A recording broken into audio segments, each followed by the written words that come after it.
Hey everyone, welcome back to the Talking Cameras. We are on episode 4 today. We are very excited that you came back. If you watched the first 3 episodes, today's guest, again, another very close friend of mine. He's been a very big part of my life since I've been in Florida. We've known each other. We met through a very close friend that we're still friends with. He's a world-renowned DJ, business owner, chief of staff of Kyle G's Restaurants. Ladies and gentlemen, Doug Poole. Howdy. Howdy, how's That's it going, probably man? the nicest fucking thing somebody's ever said. Well, there you go, man. That's why you're here. The talking cameras is about ourselves and all this stuff. This is ironic because I also had a podcast that you used to video for me. Correct. Where I said maybe 4 fucking words in the entire 20 episodes. I was just like, indeed, and boom. Well, yes, boom was a very, very common word in that one. That's And funny. but you guys talked about a lot of cool things on there about books. I mean, Yeah, which is even more ironic because the person I have that podcast with is also a friend of ours, and I've had to move his books so many times, and he knows I hate it. So then he made me start a podcast with him about books. That's fantastic. But it's cool. It's cool to talk about the leadership stuff and all that. What was the name of it? Humble Hospitality. Humble Hospitality. Did you guys ever continue that or no? We shot, beginning of this year, we shot 4 episodes. I don't think they've even come out. Gotcha. Okay. It was me, him, Dylan, and then Dragon was on, I think, a few Dragon, Yeah. okay. That actually, like, on the 4th episode, we were there for so long. I was like, hey, I'm fucking starving. I was like, I need to go eat. My blood sugar's low. I got to go. And he was like, of course, Doug, of course. So, Well, let's talk a little bit about you and who you are and Sure. the business owner that I know. Doug, when I met him, he was in the height of his DJing. Yeah. And he's an impressive DJ. Some of the sounds that he makes are amazing. thank you, man. Thank you. He likes to give me a shot at tequila when he's doing this. Damn right. Usually, but he's also the chief of staff for Kyle G's Restaurants, Yep. which is a very well-known chain of restaurants here in the Treasure Coast. Amazing food, amazing people work there, Doug included. So tell us a little bit. I'll start there. That's probably the easiest one. So yeah, I work for my best friend, which is awesome. We've been friends for 20 years. He was in my wedding. I was in his. I'm the chief of staff for the restaurant group. We have 7 restaurants, 570 team members, some shit like that. We're actually building restaurant number 8 right now, which just started. So that's kind of my job there is kind of liaise between him and every team member and a day-to-day function. Whereas obviously he's got a shit ton on his plate as well. You do a great job at it. Ah, thanks, man. Secondly, this is probably the easiest one to talk about. I own a valet parking company.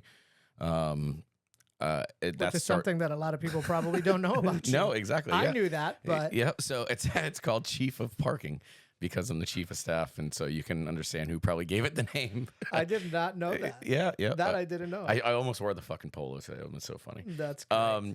So yeah, that was just something that when I've worked in and out of the restaurant industry and obviously in nightclubs and all this shit, and you see valet, and I just saw shitty companies working kids into just hating lives, and I kind of addressed the issue with that, and I was like, I'm just gonna start my own fucking valet company. What does this take? And then it took a few grand and a shit ton of insurance.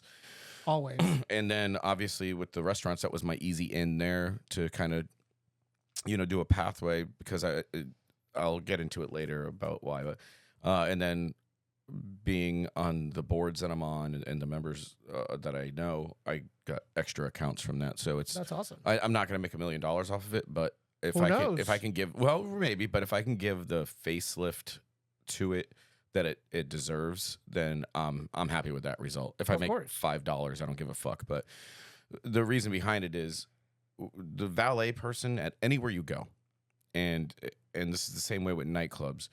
The valet person and the bouncer at the front door are the 2 first people you see for your experience to whatever the fuck you're doing, Yeah. and the last person you see from the experience you had. And if those people can't be nice to you and they can't have a smile on their face, why are they there? Well, it's the first touch of the experience they're Exactly. getting. It's the And- first and last. Right. And that's I backing up a little bit, when I 25 years ago, when I was 15 years old without a license, I was valet parking cars at Shuckers. Thanks, Shuckers. There you go. There's a reason I kept forgetting to bring you my ID. I didn't fucking have one. And ironically, I just saw my old boss just an hour ago. So I have some experience with that, and then obviously with the nightclub stuff, and I've always had a beef with bouncers, and just because they're So have I. yeah, they're like most Different of them reasons. are just like these cock diesel motherfuckers that are like, I'm here to beat ass. It's like, no, you're not, dude. You're here to control what comes in and out of this place and give somebody a welcoming experience. Correct. Great, you're on trend and you go to the gym 5 days a week. Correct. I don't give a fuck. Correct. Like, I have friends coming in. Many bouncers should hear that, though. I hope they do, and I've said it to every nightclub I've ever worked at, or like where I've either been a music director or just even the resident DJ. I always try to make a good rapport with them. And there was one here in Port St. Lucie.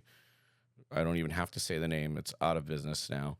But their fucking bouncer staff was just atrocious to me, and I was like, "Fuck all of you." So when I started throwing my parties there, I was like, "You're not doing my security." Like, what do you mean? I'm the security? No, you're not. Correct. No, you're an hourly employee, buddy. Yeah. Get fucked. Yeah. Or yeah. go put a suit on and learn how to smile and talk to these guests. Like, the club wants to make money. They want to sell expensive booze, and they want TNA in there. Tits and ass for all of you that don't know what TNA is.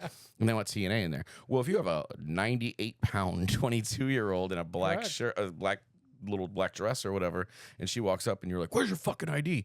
She's not going to want to come in there, dude. Yeah. So now the club's mad, but now they're not mad at the bouncer because they think the bouncer's just there to beat people's asses, and that was. So I say all of that to tell you that's why, again, with the valet thing. Other job, I'm a dad first, so that's an awesome job. It's 24/7, as you know. As I know. Yeah, yes, you correct. have a few more than I do. Yes. And a husband, which is also a full-time job. Correct. And then I guess we can get into the DJing. I've been a DJ for 26 years. Well, elaborate on that a little bit, because Sure. you've been you've been to Japan, you've been to like many different countries. Yeah, and stuff, right? I toured Asia. I was in mostly the Shanghai area of China. Wow. I've played in 13 countries, some shit like What that. kind of music you playing out there? Mostly house. what I A lot of English music. And it's funny because a lot of the shit that I was playing when I was there is like resurfacing now, and it's popular like on TikTok and shit. Like the song "I Follow Rivers" was like the banger of the night to play there because everybody knew it, and now it's like resurging. And when I came back from Asia and played in the States, no one knew any of the shit that I was playing over there, and now it was very weird. How is the night scene over there? Like, it's fucking amazing. Really? Yes, it was probably the greatest trip of my life. I spent 21 days there in Chengdu, Shanghai, and Zhangzhou, if I'm saying all of that correctly. If you have any Chinese listeners, I'm sure they'll correct me. I hope they do. My bad. And I played 18 shows in 21 days. Wow. Yeah, it was crazy. But you're only playing 2-hour sets. Whereas like here, if I play at Meeting Street, I'm playing 10 to 2. So that's a 4-hour set. Correct. If I'm playing shit in Palm Beach, it's 10 to 4. Correct. So it's a 6-hour set. So over there, it's real quick.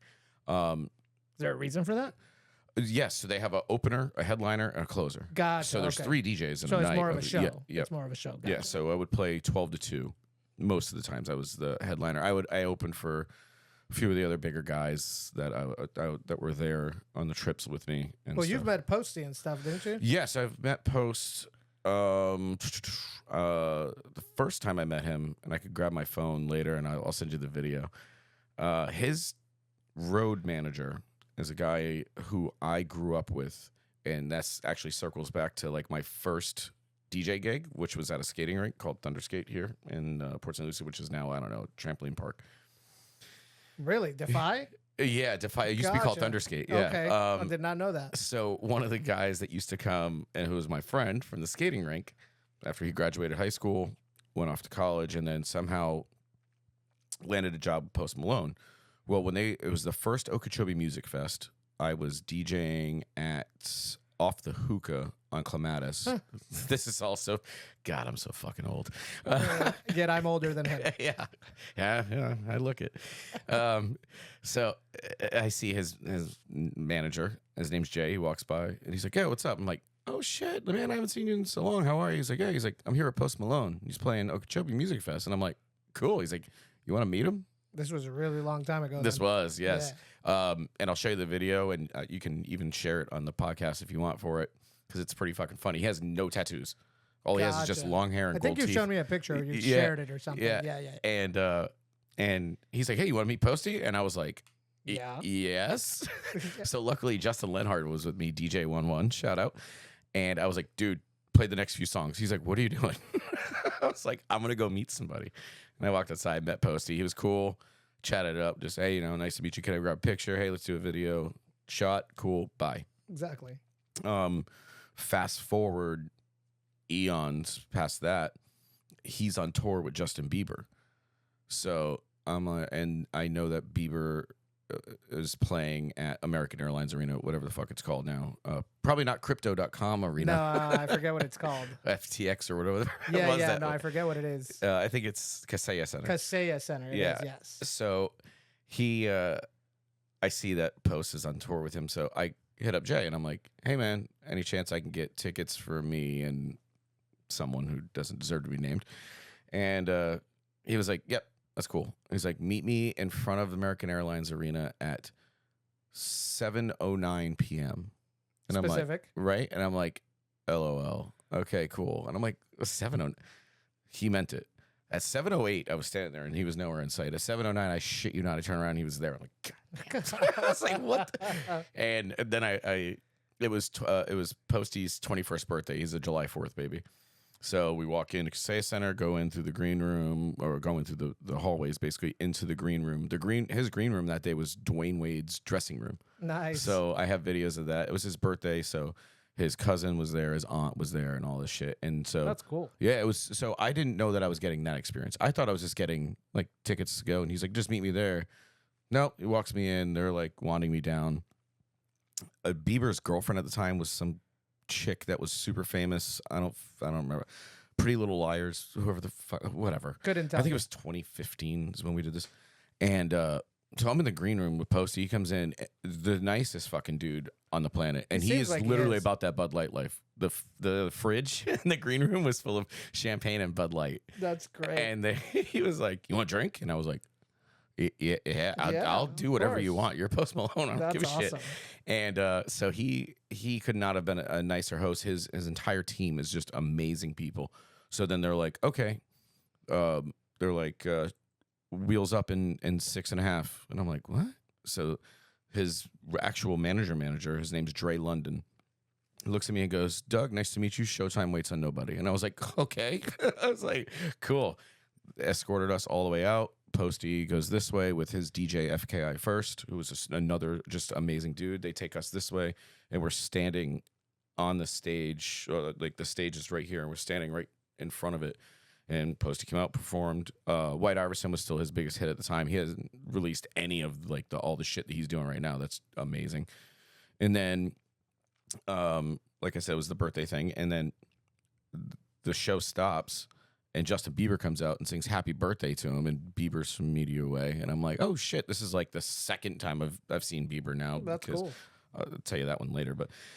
And so afterwards, my buddy Jay, who was his manager, was like, hey, man, do you mind running me to my hotel? I just got to swap a bag or whatever the hell they were doing for something. He's like, and then we'll go to dinner. And I'm like, cool.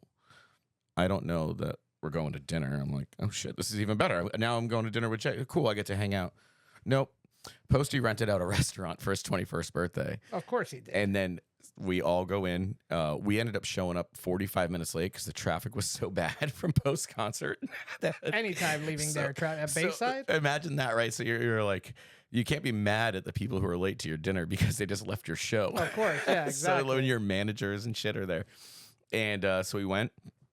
I have this stupid habit of smoking cigarettes. So during dinner, I pop out to go smoke a cigarette. He's out there smoking a cigarette with me, just shooting the shit. I'm like, this is not. Yeah, I'm like, this is not real life. That's awesome. So I'll send you that picture too, so you can see I'm like holding it back, trying to hide it like it's a fucking joint. I thought you were gonna say holding his hand. Oh yeah, that'd be even weirder. And I'm like holding it back, so nobody could see it in the picture because I was like embarrassed of it. And then when we go into dinner, his manager was like, hey, I want you and the person you're with to go sit at this table. He was like, I want you to meet these people. And I'm like, cool. I sit down. Hey, man, I'm Doug. Nice to meet you. Hey, nice to meet you. I'm Jay Balvin. Nice. I was like, okay. no idea who the fuck he is. And at this time, he was famous in other places. Yeah, at that time. huge. Yeah. Yeah. Dude, I got his email. We started chit-chatting, whatever. He would send me music to play. Now look, it's the most surreal fucking experience. That's super cool, man. That was so wild to me. But yeah, so that's the Posty story. Well, that tells you how good of a DJ Doug was and the connections. One thing I've always known about Doug is connections, right? He knows a lot of people, where he works, the people he works with. But not only that, like, and something you haven't touched on is you're a 2-time business owner because you have Avid Entertainment. 3 times. 3 times. There you go. 4 times. 4 times. 4 times. So, if great. I hope the IRS doesn't watch this. Yeah. But those are all usual write-offs. We're good now. All right. So but Avid Entertainment, it's like big. Yes, Avid. I'm the managing partner with. So that's me and my partner Kyle Neifel. Classic. Yes, DJ Classic. I own Chief of Parking. I own DJ Doug Poole LLC, which is the moniker I use to do nightclubs and festivals and shit like that. And then I own a consulting company where I do marketing consulting for restaurants. Is that new? No, it's been around for quite a while, actually. And I used to do it. I used to be partners in it with Caesar and Kyle. And we used to do it. It was called Qantas. And we would go, obviously, with Caesar's amazing ability of knowing front of house, Kyle's amazing ability to know numbers in the back of house, and then me knowing how to do marketing, advertising, and networking, like you were just talking about. So we would do that, but now it's called Red Dot Chiefing. So that's awesome. I have that as well. That we still keep open, just for whatever. So I was actually in a consulting meeting before I got here. So Avid Entertainment, I didn't start, right? So my partner Kyle Neifel started. DJ Classic. So I came about in there because a few reasons. One being a lot of people who were getting married starting in like 2018 to still now are like retired party goers, right? Like retired club goers. Yeah. Who've met a girl, now they're settled down and they go to brunch on Sundays and shit. Like they're civilized humans. They're not the people staring at the sign that says, please don't do coke in our bathroom. So there was a demand, I guess, for like, hey, we don't want playing the fucking hokey pokey chicken dance and all this bullshit DJs. Yeah. We want actual like raging. So what I would do is I was still heavy in the clubs, but I would call Classic, like, hey man, I know you have all the gear, like I do mobile DJing, but I don't have anywhere near the shit that you have, like, or the cool shit that you have to make somebody's special day. Because now it's not fuck around time, if that makes sense. At a nightclub, you can fucking be a DJ, get drunk, who gives a shit, and you're gonna play to 200 to 1,000 people who are never gonna remember you. They're gonna have the time of their life, but they don't give a shit about you, right? Gotcha. If that makes sense. Whereas with a wedding, I take the stress on myself. Like, this is the most important day of your life, so I need to not fuck up, right? And so that means from not fucking up, I need to make sure that speaker that I used on that one gig that might have got rain on it, I'm not doing that shit. So now I'm going to work with an actual professional Classic and get that done. And it just started by just me and him. Like, I was like, hey, dude, so-and-so wants me to do their wedding. Will you come do all the formality shit? Because I had started, when I first started DJing when I was 14 years old, I had done weddings. Yeah. I was, 14, 15 doing weddings and all that stuff. And I knew how to do them. I know the flow of how to do it, but I was still pursuing lying to myself, thinking I was going to be a fucking rock star one day, which clearly did not happen. In different ways. Well, yeah. I mean, I get to be a rock star dad now. So correct. There we go. And a rock star chief of staff. Yes. But, and then, so me and him would just kind of like collaborate on these things. And it worked out well because I could still do the wedding and then bounce and then go do a club. So it's kind of double dipping, gotcha. Which made me fucking stoked. And then as things start to progress and I'm getting older and older, I don't want to do the 4 a.m. shit so much anymore. Agreed. And now I have a word of mouth of like, yo, Doug did our wedding. He did a great job. Yeah. So Classic's like, now he's asking me like, hey, do you want to come do this wedding? Like, these are my friends, but they like, you know, you still do the club stuff. He came out of the clubs before me. Sure. I think his last club was Crush in Stewart, and they closed Gotcha, in yeah, 2018 or something. I remember. Yeah. So I started doing it more in like 2018, 2019. In 2020, I was kind of still doing 50-50 weddings and bouncing and leaving, going doing clubs. My now wife and I were just boyfriend and girlfriend at the time. And I was kind of on like a little run, like I guess I'd call it a tour, but whatever. It's a little run. I think I was in Kansas, then Boston, then Palm Beach, then I played in Key West. And when I came back through, I picked up my girlfriend, wife now, and we went to Key West, and I played down there for spring break.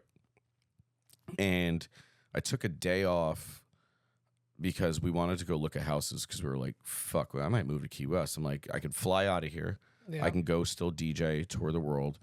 She was just starting to get into nursing school, and there's a school down there, and she was like, and a buddy of mine that books me down there has a connect with the hospital, and he's like, dude, I'll get your wife a job. They pay like fucking...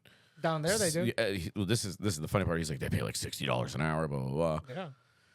So on March 16th, 2020, we looked, we went out with my buddy who's down there and a few other people that I worked with at some of the clubs down there. We rented a boat. I rented the boat. I was like, fuck it, let's go out and hang out. Like, let's see what the Keys living is. Cause sure. You can imagine what happened the next fucking day when the world actually shut down. Yeah. And I remember it being, I'm on the boat. We're on some fucking random island.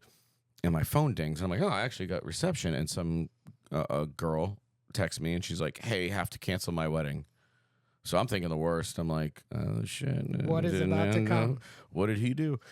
And she sends me the CDC article for COVID. And I'm like, the fuck is this? I'm like, it's the flu? I'm like, you're canceling your wedding for the flu? So I don't know shit. I'm like, whatever, dude. And then it's, you know, the 2 weeks to flatten the curve type shit and whatever. And I won't get political about it. I don't care. So then it's like uncertainty about DJing, and the clubs can't be clubs anymore. Correct. And I had a place that was still, that they changed their designation from a club to a restaurant just so they could stay open, which was fucking baller of them, because they continued to pay through COVID, which was awesome, but that was the only thing. And that was kind of my shining light of going like, oh shit, like this DJing shit. I knew it wasn't forever. Gotcha. Like the nightclub stuff and touring and trying to, you know, make it per se. But that was like the icing on the cake. Like you gotta start maneuvering. So at this point, it's 4 years ago. I already dedicated 22 years of my life to DJing. I'm not just gonna give it up and go, hey, I'm gonna go work at a fucking call center. I mean, that's your skill. Yeah. So that kind of amped up the relationship between me and DJ Classic to, hey, you know, I'm going to start focusing a lot more on this corporate music gigs and these weddings and the things that are set. And then I'm going to find a balance for myself to make a living as well. Gotcha. And I didn't know what the fuck that was going to be. And the weird way that this ties in is that I didn't know what it was going to be until September, like around this time of 2020. Kyle G's, calls me. He's like, what are you doing? And I was still living with my mom at the time. And I was sitting in my mom's garage drinking a Corona while simultaneously drinking shots of tequila. Shout out Dolce Vita, my sponsor. And smoking a cigarette. And I was like, well, I just took a shot of tequila. I'm smoking a cigarette and drinking a beer. What the fuck are you doing? He's like, I'm coming to get you. And I was like, God damn it, I gotta put pants on. So, and then he comes over and gets me and then brings me to one of his restaurants that it was Oak PSL. He was just in the middle of like, they were just doing like the reconstruction of it and shit. And I walk in, it was like instant chaos. And he was like, dude, I'm turning this into a steakhouse. And I was like, fuck yeah, dude. Like, good for you, bro. Congrats. That's awesome. Look at it now. Why the fuck am I here? Yeah, correct. Like, is there beer here? Like, what? And so he's showing me around, you know, whatever. And like, you know, we're friends. So I'm happy with it. When he had got Kyle G 7 years ago, he did the same thing. Hey, hey, meet me here, and showed me. So I thought it was the same thing, and I was like, man, good for you, dude. That's awesome. And he's like, hey, don't you know how to paint? And I was like, half drunk. So I'm like, yeah, fucking you use a brush, right? Yeah. He's like, can you paint that wall? And I was like, yeah, sure. And I was like, let me use your car.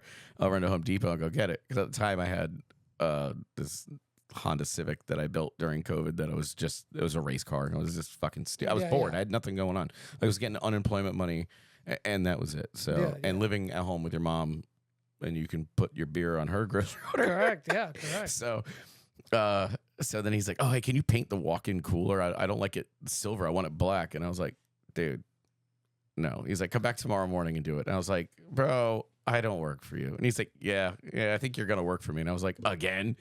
And I was like, man, I do not want to manage a restaurant. Like, I've done it. I've done it all. I've done the cooking, the fucking bartending, the fucking maitre d', busboy. I was a pizza delivery driver. Like, I've done every job in a restaurant. And I was like, man, I'm not really trying to do that. Like, I still there's still some hope and glimmer of doing the rock star shit, but like, but you know that now my partnership with Classic is building up better and better and better. So I'm like, And I was like, what the hell do you want me to do? He's like, I want you to be my chief of staff. And I was like, okay. And he's like, Monday through Friday, 9 to 5. I won't fuck with your weekends because DJ on the weekends. And I was like, what am I gonna do? And he goes, we're gonna figure it out every day. I was like, all right. And for 4 years, I've been figuring it out. It's been 4 years. Huh? It's been 4 years, yeah. That's so crazy. every day. So that's how the whole Avid thing kind of came about. It was that I got, hosed by the fucking Wu-Tang flu. And how many weddings did you guys get canceled during COVID? we had to reschedule 12. We rescheduled 18. Okay. So yeah, we rescheduled 12. And 11 of those we actually did. Let me ask you this, and I know it's your podcast, but I want to ask you this question. Have you ever, and I have fucking wet dreams about this shit, have you ever gone to a wedding and they say, does anybody contest this wedding? Somebody stands up and says, I do, and then the wedding doesn't happen? I have not. That shit's just Hollywood, right? No, That's never happened. Know. That's I crazy. know you had Nick on. I wonder if that ever happened to him. I'm going to call Nick and be like, hey, dude. No, it's never happened. That shit has to. I've had people, moms pass out, grandparents faint. Dude, it's like so many times. It's crazy how the amount of times it's happened, but nothing like that. But the show still went on. The show I still had, would go on. I'm going to I had a reposition myself sister, here. a maid of honor, get in a fight with her sister that was the bride. Just one? First time? Yeah, because it wasn't even a fight. They were just arguing. I had an actual fist fight. I've had a fist fight. At the same venue, the first time I go, there was a fist fight. Did we work that well? We'll talk about that off camera. I had a fist fight between a husband and wife at the fucking bar. And then the planner comes up to me and she's like, you need to get people on the dance floor. And I was like, you should call the cops. I'm like, that guy is choking his way. Oh, nope, now he's getting choked.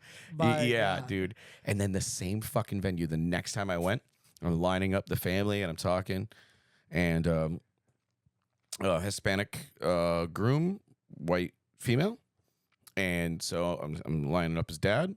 And he's looking at me. And I'm like, Señor, está bien. And he's like, his fucking eyes roll in the back of his head, and he drops on the fucking floor right in front of me, and I was like, no shot. Did this dude just fucking die? The thing is, we're filming video, right? So a lot of these situations, some have happened during speeches, and like we catch it. Oh, yeah, dude. And it's so hard for us because like when editing the video, like everything just stops at that moment. And like, because obviously life is to take care of. And like, I'm editing this, I'm like, oh, dude. Do I put this in? How do I edit this to make sure that, right. The highlight video is easy to do that. But when you do feature films and provide them everything, it's like, fuck. You can't do a fucking do that? blooper reel of that shit. But can I tell you the story? So it's fucking insane, right? So the dad drops, and I'm like, oh, shit. So my first thing is I'm already, like, there's nobody around. I mean, there's bridesmaids and grooms, but they're drunk bridesmaids and grooms. They're not fucking paying attention. Of course. They hear a thud. They thought somebody dropped a beer. Sure. I'm like, all right, fuck. So I call 911, and I instantly reach to make sure this dude has a pulse. He's got a pulse. I'm like, oh shit. Now people start seeing it and they're running over. Now people are fighting, like not fist fighting, but verbally, like, I'm a medic, I'm a nurse, I'm a doctor. I'm like, I don't give a fuck. Fight. One of you fix him. Like, what the fuck? It's a panic fight. So I call 911. I tell them the venue. They're like, "What's the address?" I'm like, "I'm on a dirt road. I don't fucking know. There wasn't a mailbox when I pulled in. I don't fucking know." Well, they're like, "Oh, well, we need it." And I was like, "Dude," to the 911 dispatcher, I was like, "I know with 100% certainty you have GPS on my phone where I am right now. Yeah. Send a fucking ambulance, please, for the love of God." And I tell them what's going on. Medic gets there. The fire truck gets there. Shout out Science County Fire District. Love them. And they get the guy, get him on a gurney. He's kind of regained consciousness. The medic knew me from DJing at Element in San Luis West. So he's got this guy. He's like, "Doug?" And I'm like, "Yeah, what's up, dude?" He's like, "Man, how you been?" And I'm thinking to myself, like, you might want to get him in a fucking rescue. Was the guy okay? Yeah. He had a blood sugar episode. Gotcha. Totally fine. He came back. Dude was dancing the rest of the night away. It was great. But, it's fucking weird things that happen to you when you're doing these. But you don't know what the fuck is going on. Correct, yeah. You're just like, you see the perspective is reality. You know what I'm saying? Bang. Well, and that's shit. somebody at that wedding's family member, because like weddings are reunions, right? Family, you haven't seen each other. That could be a dad, a mom, a grandparent. It was the groom's dad, but I'm still friends with the groom to this day. Gotcha. He helped me move. I won't say his name, but yeah, it was fucking terrifying. So speaking, obviously going from being a worldwide DJ and doing the nightclub scene and everything, I worked in the restaurant service industry for about 8-9 years in Chicago. I bar backed. I was a bouncer. I bartended. My favorite. I broke up fights, got hit in the face. Yes. So many things happen. And I agree with you. The 4 a.m. lifestyle was getting super old. Because Chicago has 2 a.m. bars and 4 a.m. bars, right? Correct. Yeah. And on Saturdays, it's 3 a.m. and 5 a.m. Oh. So we'd work and, go make our money till 2 a.m. And then you go out after that. Yeah. And then you party. And I normally always said that if you're at a after 2 a.m. bar, there's just nothing good to be found there. There's no fucking reason to be there. Exactly. And I would always get in arguments with my friends because we've been out drinking all night. And I'm like, one of them is my ride. I'm like, dude, I just want to go home. I'm like, why are we've been drinking for 5 hours. We're drunk enough. I hope my wife watches this. Yeah. So it's like, she was the biggest fucking culprit when I was still playing down south a lot of Get Done. Her and fucking David Irby were like, we're going to shout out David. Yeah. Irby. Like, we're going to Monroe's. We're going to Monroe's. Caesar was, every Caesar time. Was...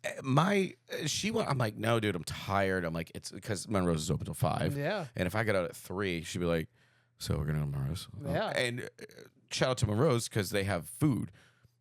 Excellent. It's not like the joke of like, "Oh, the steak and strip club's great." It's fucking great. Like, I've never had it. Oh my, there's nothing bad on their menu. Everything is delicious.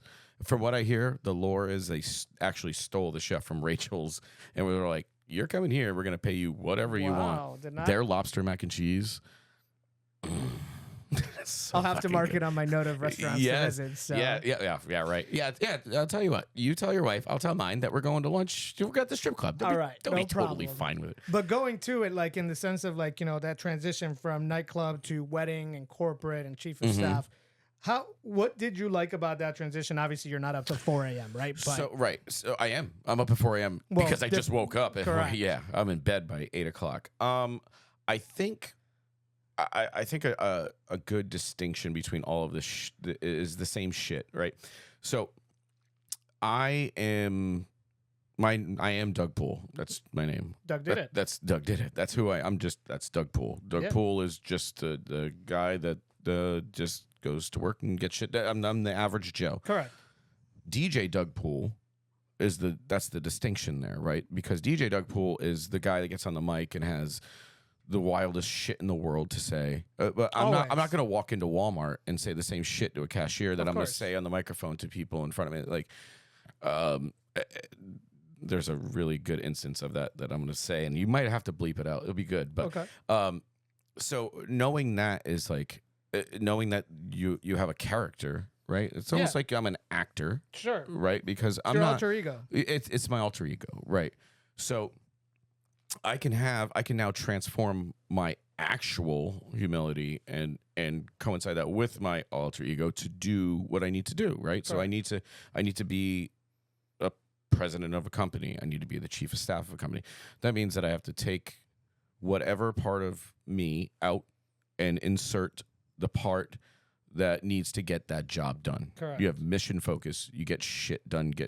If that makes sense. Yeah, you so focus. The change of it, the only real change, honestly, was what I wear. I went from wearing fucking chinos and stupid band T-shirts to wearing a suit. Well, that was my next question. Like, when we first met, I met you on a golf course, and then after that, I still saw suck, you. by the way. Yes. Well, we're gonna find that out. But the first time we met was on a golf course with our friend Caesar. And then I saw you again at Jackie and Alyssa's wedding. Yes, dude, Yeah. my mic stand's still And there. I have Jackie, a picture. Sorry.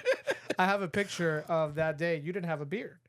And Yeah. you didn't have a beard at all. Yeah, back then. Yesterday I just cut see off. that. It was down to like here. I saw a video of myself from the last event that we did on Sunday. Yep. Yeah. I looked at myself and I was like, holy fucking shit. I look like skin, bones, and fur. Like, what the fuck is going on? So yesterday I went to my barber. I was like, I don't care. Just do something.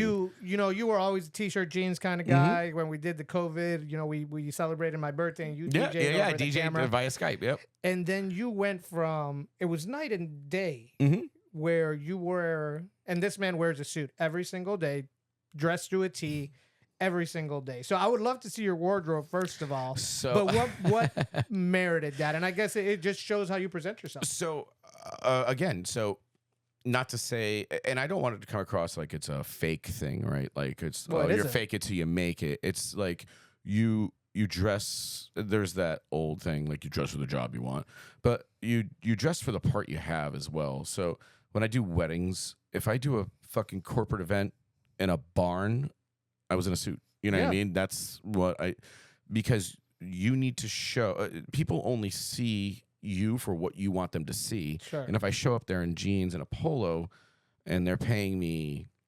$2,700 to be there, they might not be happy. So do you think that, well, you see how I dress at a wedding, You dress right? Yeah, you're in slacks and a polo. It's very professional. Correct. Okay, good. I was just going to make sure. I'm like, should I be wearing a suit? Because I have. I wear the suits because I'm operating in a facility that people are spending good money for a service. Correct. Right. And if I'm wearing cargo shorts and a fucking a ripped up Leonard Skinner shirt, they're gonna be like, "Hey, who is that?" And why? You're more well known now, and I don't mean this in a bad way, right? Like I knew you through your DJing days, and I've known you through your corporate days, we can call it. And you're more known now than you were back then. I get it more times than not. I get, "Hey, you're Doug Poole," and I'm like, "Yep, from Kyle G's." Correct. But that's a big deal, I spent though. so many years being the DJ. But that's a big deal, though. It's great, and I love it because I love every single one of the people that work for that organization, and everybody. I have the world's best coworkers. And I'll be completely honest with you. Like I said, I was out with you during the DJ days. I'd party with you and everything. It was fun. But now when you go and DJ, and we usually come out when you DJ, whether it be me, my wife, or just one of us, and I've noticed, right? There's other DJs on different nights, and I'll go on different nights to, whenever I have an opportunity to go out. And it's never as fun. Maybe because of the, the crew that our we have. Our relational connection. Right? Yes, of course. But yeah.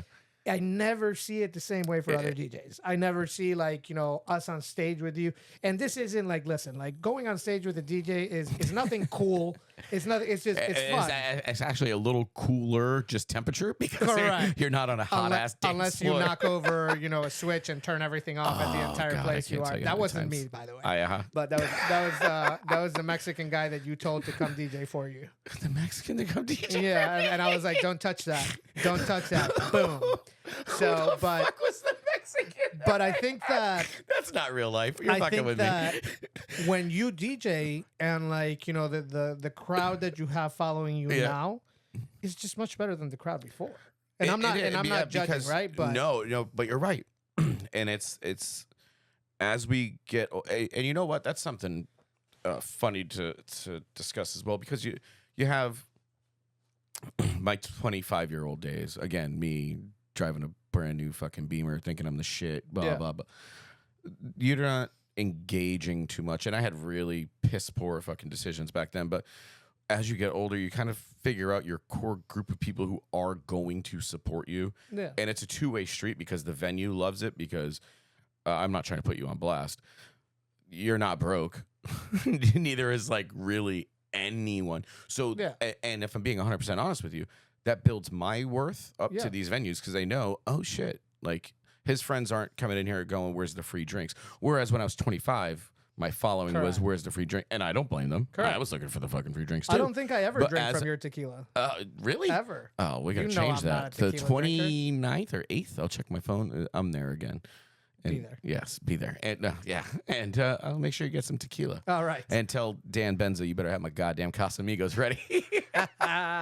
So, you know, we talked about the transition of DJing and going into weddings and corporate events, which I think is a big change. Oh, yeah. It's something that it's very different, right? It's a very, lot less of me screaming, put your fucking hands up. correct. Yeah, even though you still Microphone. do, but like it's a different kind of situation, more important, more core memories, all those things. Right. Tell me a little bit about that, like in the sense of like, what do you like? What don't you like? What's different? I mean, the one thing, and this is funny because I got married in March of last year. I filmed your wedding, I know. Man, I was just gonna spoil it. Like, dude, I had a really good videographer. You should have met him. He did a great job. The video. It is one of, looked like a fucking movie trailer. It is one of the best videos I've made. It's The baller. beginning to that Link video. below. Yes, I will put it in Good. here. The Do it. video was really good. Dude, that came out amazing. The one thing that I think a lot of DJs have pet peeves with, and I do, is when you're doing like your introductions, right? So you're now at the reception part of the wedding, and you have 6 couples, right?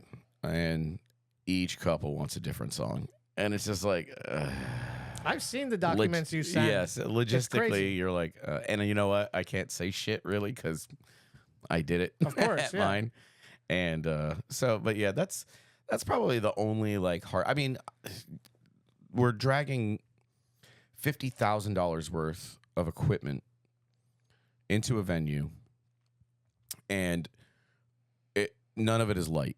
No one has made light DJ equipment yet. Correct, All of yeah. it is like the most minimal thing is 47 pounds, which isn't terrible. But if you're bringing 12 things that are 47 pounds in and out of a van into a venue upstairs, all this, it gets to be kind of a pain in the ass. But I try not to look at anything on the negative. I look at it on the positive side that's kind of a workout, right? Because it's an hour and a half or 2 hours of a load in. You guys are always there by the time I arrive, or well, depends on the situation. but- So Kyle Classic, his kind of like unwritten policy is that he wants us there 3 hours before anything happens. And Way to go, classic. yeah, and I used to follow that with nightclubs and not the 3 hour thing. And this is how old I am and how old this statement sounds. I learned this from a guy named DJ Freebird. And Freebird was at one time the most popular VJ Gotcha. Okay. in the country. So he would make the music videos for all the mashups that people like me would make. A mashup is an instrumental for one song and a cappella for another. Gotcha. And he was so fucking good at it. But he told me, he said, never show up to a gig before Radio Shack closes. If he didn't think I was old. But, so that's Classic still kind of does that mantra as well. Because we're professionals. We do it every fucking day. But you could always forget something. Of course. And It's happened to me. You thought you put it in the van the night before. Like we pack up the night before, right? Because we have multiple gigs every weekend. Which is crazy to me. Yeah, and we have 8 DJs. Yeah. So we're packing up vans and shit and getting shit that you can forget. So that's another reason for the 3 hours. For instance, we just did a wedding a little while back where we were in Outer Banks, North Carolina. Gotcha. And I flew, he drove. Cool. Just in case, and I had a contingency plan in case the van broke down. Like Gotcha. shit like that is Of course, is very yeah. because if you're the groom, you don't care that my tire blew out. Correct. You don't give a fuck. Correct. You just don't have a DJ. You gotta that day. show up, so- Yeah, so something has to happen. In reference to what you said of the pet peeve that, like the entrances and the different songs, I talked about this in a previous episode. There is a trend online or something on a different podcast I heard that people they're saying that the entrances are just useless. Like, why do that? What do you think of that? I think it's first of all, that's bullshit.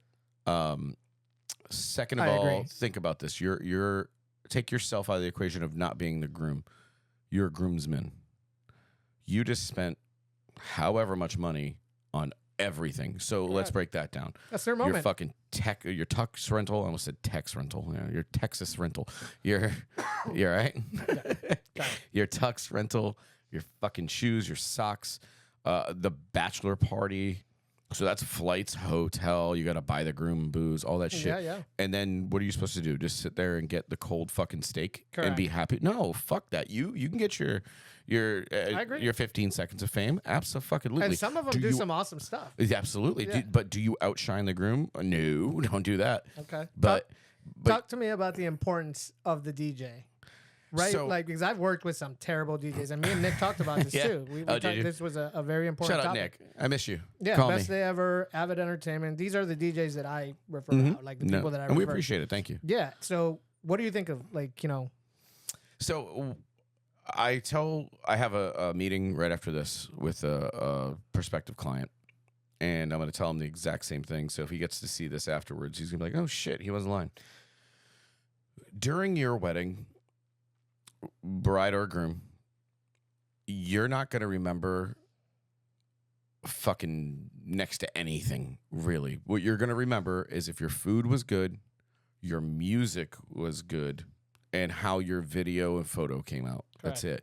You don't give a shit that your weird uncle came up and was sniffing one of your bridesmaids' hair. Correct. You don't give a fuck that your one cousin got sloppy fucking drunk and forgot to do something that you don't give a shit about those things. Correct. You care about how everyone in the party reacted and how the time they had. Correct. They'll complain about the food, but they don't give a shit about the food. Correct. But if the food sucked and your DJ sucked, they're not happy. They're like, why I didn't want to go to that. And you're never going to hear the end of it. Well, and I know you had Lindsay on last episode. Yeah. That is one of the other most important things. Get a planner. And you get Lindsay. She was my wedding planner. Yeah, Love her. She did fucking stellar. She is down to every detail. So intricate. And it's amazing. Because obviously working in the industry so long, I know what I'm expecting. My wife knows what I do, so she's been with me to weddings, and I've done a bunch of her friends' weddings, and so she knows what should happen. And Lindsay was just amazing. But that's the thing with your wedding: get a planner, or if you can't afford a planner, you don't want a planner, you better hire a really good DJ, because the DJ is the pulse of your wedding. That is it. He is the one keeping you on time or off time, making up time, because. Just to not nerd out too much, but to give you perspective. Say you don't have a planner and your photographer is a fucking idiot and and they take too long shooting you. Well, guess what happens? Now the chef in the back, everything got backed up. His food's getting cold. And now you're going to have a shit meal because there's no one there to keep people accountable. So that's what your DJ should do. And I'm not saying just me. Nick does it, JD does it, Louis does. They all do. I don't have anything bad to say about any DJs that I work alongside or who are my competition. It's not competition. We refer this shit out. If we don't have availability that day with all the guys, then we refer it out to whoever, and we all get along, which is a great thing. But that brings up an interesting topic, though. So same, and I'll speak as of DJs, but it happens in video and photo and everything. The evolving world of technology, AI. Phones, you can DJ on a phone. I'm sure you can probably do it right now, and it'll sound amazing. But there is also, just like video, just like photo, just everything, the up and coming DJs that obviously I live with a mentality that I am the best at what I do, and everybody I believe everybody should have that mentality. But the DJs that are charging $500, $600, whatever it may be. Yeah. Tell me your opinion on this, and any recommendation you would give to these people. Like what can they do better, or what is the deal, right? So they're charging that because they either feel that that's what they're worth, correct, or they think they're getting a steal. Either way, that's not the fucking person to go with, right? So if I told you I was going to come mow your yard for $60, and then your normal lawn guy charges you $180, you're gonna be like, correct. I'd be a little skeptical, right? I'd be like, correct. Yo, that's sus as fuck. Why are you only charging that?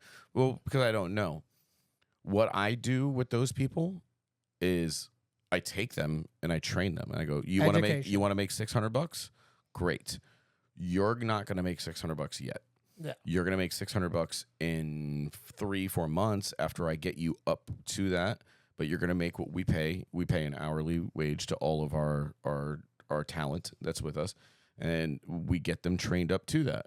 And the most recent person, we've trained him up. He just hit me up yesterday. Hey, dude, I need to swing by and grab some speakers from you if you don't mind. I got a gig coming up. Cool. What's the gig? Oh, it's at a dentist office. Cool. All right. Yeah, no worries, man. I'll give him the shit. You know, I trained you. You're obviously an extension of me. I don't want your money. I'm not like that. Hey, man, what are you getting? Hey, man, I'm getting $600. Cool. So now you're making $150 an hour to go do this dentist office gig for a 4-hour gig, whereas you wanted $600 for a wedding that was 12 hours. So now I've just taken your shit down to the money you wanted, but now you're making it in a third of the time. Yeah, that's my approach to it. Yeah. If you're hungry enough to want to learn how to DJ, I will take you under my wing, and you tell me how much you want to make. There's so many. We'll get you there. There's so many variations of what you can do with DJing that I could. If you tell me that's what you want to do, I'll put you there. Good. I have the connect. If I have these connections and I have these friends and I know these people and I can't fucking do anything for them, then I'm useless, right? Well, that's just like educating the clients, right? Like there's educating the clients and the people that hire us and educating them, like, you know, whether their budget is high or low. Right. Educating, but there's also educating our squad, our team. Absolutely. Right? Yeah. Because they are an extension of us. Exactly. They are, like, if they fuck up, it's not you know, their name, it's back, Ayala Films. So the guy who DJ'd here, where we are right now for your birthday, is one of my newer guys. He did great. I stopped by. It was a good time. Yeah. But if he would have fucked up, you didn't care. I don't remember. Yeah, exactly. You don't care. You know that Doug referred him. Yeah, correct. And now that comes back on me, and that kind of fucks you when you're like trying. The only thing you really have is your word and your ball. Well, I think one thing that we're very similar in is not that our reputation matters, right? That sounds wrong, but it does. 100%. No, it doesn't sound wrong. It seems like it should sound wrong, but it doesn't, because for instance, I preach this all the time and I don't fucking do a lick of it, but Classic and I do not market at all for Avid. We do 2 bridal shows a year. One because it's our office that does it, or ex-office now, and the second one because it's Christian FM. Gotcha. Okay. And his mom's an avid listener and all that. It's so cool. That's the only marketing we do. All of the weddings that we get, all the corporate events we get, everything is just word of mouth. Same. I had a big problem, and I just had this conversation in my last meeting before here. I have a big problem with pay to play. I don't fucking like it, because I have skin in the game, and I've got a lot of it, 26 years of it. Yeah. I'm not paying a crap ton of money to make an Instagram reel to send out to when they lie to you and say it's going to go to 150,000 people. Yeah. Of those 150,000, 10 of them are getting married. Correct. 9 of them know their DJ. Correct. So I'm going to spend $2,000 for one fucking client that I'm going to make nothing on after Correct. I pay all my people. So I'm already in the loss. Yeah. So fuck that. So that's why my persona of it and my, I guess, my strategy of how I approach these things is that I have to be a man of my word, and I have to go give them the best day of their life, so they tell somebody or whoever's there. Yeah, absolutely, and So, they do. Yeah, and they do. Exactly. Yes. We're busy. I'm booked into 2026. Well, it's the same way with me. It's the same way with me, right? It's like, you know, I don't market for weddings. You know, any weddings that we do book, it's word of mouth and everything. Right. If it ever got to it, I would, and I have. You know, I have done it, but again, it's the return is not exactly the same as to like somebody that refers me. And what's even funnier is I keep referencing the meeting before this, but it ties into what we do, and I don't want to speak on it for those people too much, but it's exactly what you're saying right there, is that you get the marketing right. So when I sit with a bride and groom, when I go talk to them today, and I'm going to say, oh, cool, all right, and I always say the same thing at the end. Hey, if you need anything, whether you book me or not, shoot me a text or a call, and I have a recommendation for everybody. My Rolodex is huge. When they go, hey, I need video, boom, Ayala Films. Yeah. That's it. Yeah. Hey, I need booze. Hey, I need a photo. I need this and that. And I think that as long as you have that camaraderie Correct. between the trades of what we do within the confines of this industry. I think that as long as you have the connects, because now that you're showing the client that you're competent and you're not a dipshit and that you've worked with these people. Correct. And then you're happy when I refer you. Correct. So then you refer me. Yeah. And granted, we're friends. Yeah. But I refer people that I don't hang out with. Like you and I can go out and have a fucking drink or go shoot around golf, whatever. Yeah. Even if that wasn't the case, I would Same. still refer you because your work is fucking dope, right? Yeah.